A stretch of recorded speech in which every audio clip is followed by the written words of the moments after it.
Sixth grade math, chapter 10 review, part 3. We're on this section here, comparing perimeter and area. This is a little bit complicated. Do the best you can with it. It says, the length and width of a rectangle are each multiplied by 5. Find how the perimeter and area of the rectangle change. So what I would first do is draw some examples. So let's say our rectangle is 1 by 2. And it said in the problem to multiply all of that by 5.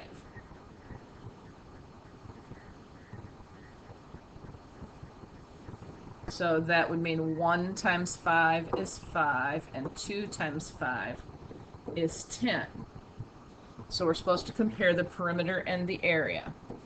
The perimeter of this rectangle is 1 plus 2 plus 1 plus 2.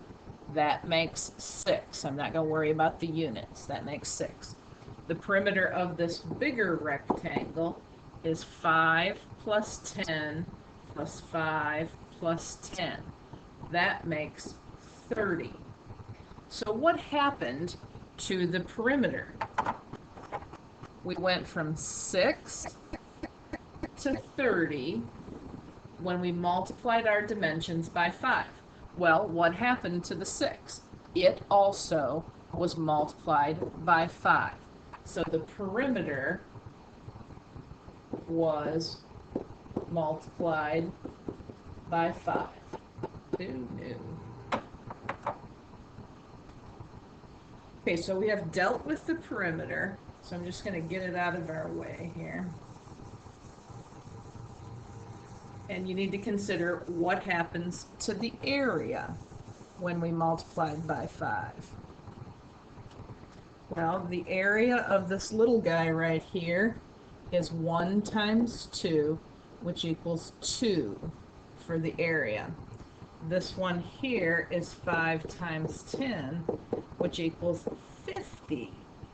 So the area went from 2 to 50.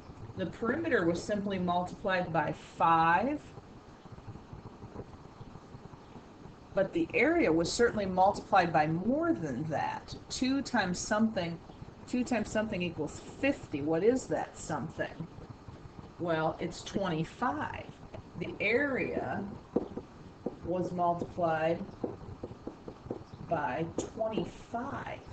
And another way of looking at that is that it was multiplied by 5 squared. Still a 5, but 5 squared. And you remember how area is in units squared?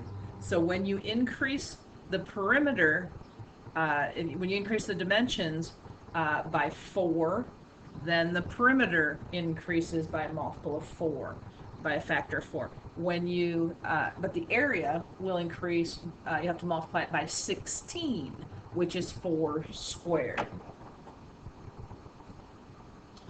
Okay, now we're taking a big leap here away from polygons and into circles. Pi. Very quickly, you've heard of that before, but what on earth is that? And you probably know that it's 3.14, but where does it come from? So here's a brief explanation of what pi is. There's a circle, here's the center of the circle, and a diameter for the circle, line that goes through the center and touches the circle in 2 places. Here's what pi is. Imagine that you take this diameter and think of it as a piece of string. If you were to take that piece of string and move it around this circle, it maybe get you to about right there, from here over to about here. Then take another piece of string that same size, and that'll probably get you over to about right here. And then you'll need a third piece of string to get you over here. Now the fact of the matter is, it takes 3.14 of those strings, 3.14 diameters, to go around the circumference of the circle. And that's all pi is. It's the relationship between the circumference of the circle, that's the distance around, and the diameter of the circle. So our directions tell us to find each missing value of a circle to the nearest hundredth, okay? So in this one, they tell us that the radius is 11 and the circumference is the missing thing. So we want to find the circumference. That is the distance around the circle. There are two formulas for the distance around a circle, the circumference.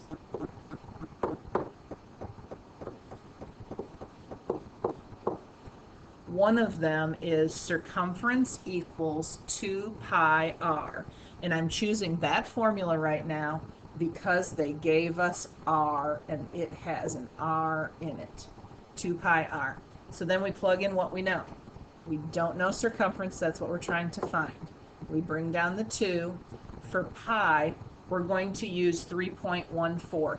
That is a rounded number, but that's the number we're going to use. 2 times 3.14, that's where we got that, that's pi, times r, which was given at 11.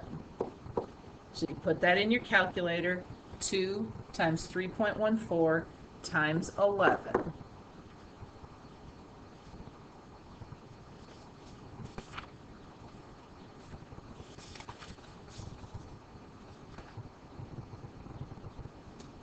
And that should give you 69.08 when you round it to the nearest hundredth.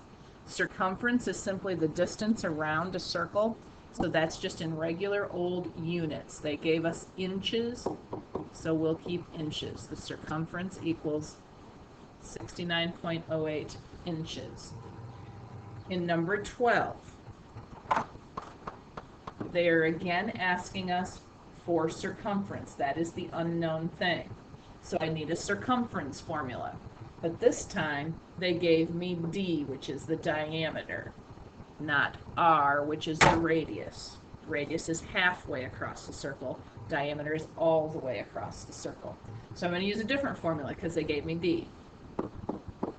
It's a very simple formula.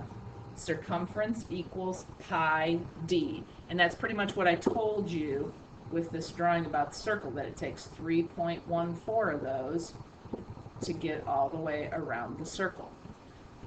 So we plug in pi is 3.14 times d, which they gave us, is 32.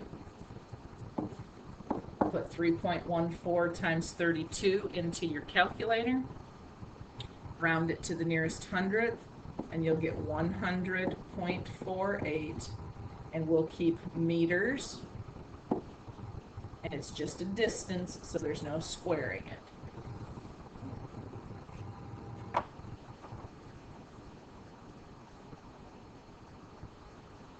Number 13 is a little bit more complicated because they gave us circumference and they didn't give us the diameter. That's the thing they want to know. We're going to use this same formula from the last problem because it's got C and D in it. So circumference equals pi d. This time we know C. It tells us that C is 75.36. We'll bring down our equal sign. We'll say what pi is, 3.14 times d. Now we're trying to get d by itself. You'll have to remember your equation solving skills. Right now, d has been multiplied by 3.14. To get rid of that, we have to divide by 3.14, and that is how we show it over a fraction line. Whatever we do to one side of the equation, we have to do that to the other side of the equation as well. Okay, so 3.14 divided by 3.14, that just equals 1d, or just d. Bring down your equal sign.